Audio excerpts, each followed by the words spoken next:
കല്യാണം കഴിച്ചേ 2 ദിവസമായപ്പോ ഞാൻ ഇവിടെ നിന്ന് പോയ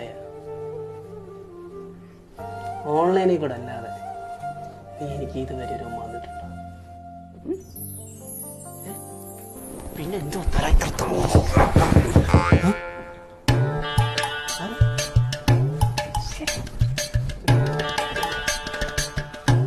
എന്തോ അമ്മേ? മക്കളെ അയ്യ മക്കളെ, നടുവേദന. ആ മൂവിങ് എടുക്കാൻ വേണ്ട എനിക്ക് ഒറ്റയ്ക്ക് കിടക്കുമ്പോ ഭയങ്കര വെപ്രാളവാ. മോളെന്റെ കൂടെ വന്ന് കിടക്ക. ഇത്ര നാൾ ഇവിടെ കൂടെ അല്ലായിരുന്നോ കിടന്നേ? ഇപ്പൊ എനിക്ക് വയ്യ. എന്തോ പ്രശ്നം തോന്നേ? മകളെ എനിക്ക് മലന്ന് മേലോട്ട് നോക്കാൻ പറ്റത്തില്ല മക്കളെ. ആരെന്നെ നോക്കി സൈറ്റ് അടിക്കുവാടാ. ചരിഞ്ഞു കിടക്ക്. അയ്യോ ചരിഞ്ഞു കിടക്കുമ്പോ ആരെന്നെ തുറച്ചു നോക്കുന്നടാ. പിന്നെ കവന്ന് കിടന്നാ പോരെ? കവന്ന് കിടക്കുമ്പോ കട്ടിലിന്റെ അടി ആനഞ്ചറാ പോകെ എത്തി നോക്കുന്നടാ. എനിക്ക് കിടക്കാൻ വയ്യ. കൂടെ കിടന്നുള്ള ഗുണം തോന്നേ? ഇവിടെ എനിക്ക് ധൈര്യവാ. ഇത്ര നാൾ ഇവിടെ എല്ലായിരുന്നു എന്റെ കൂടെ കിടന്നേ. മക്കളെ വാ മക്കളെ.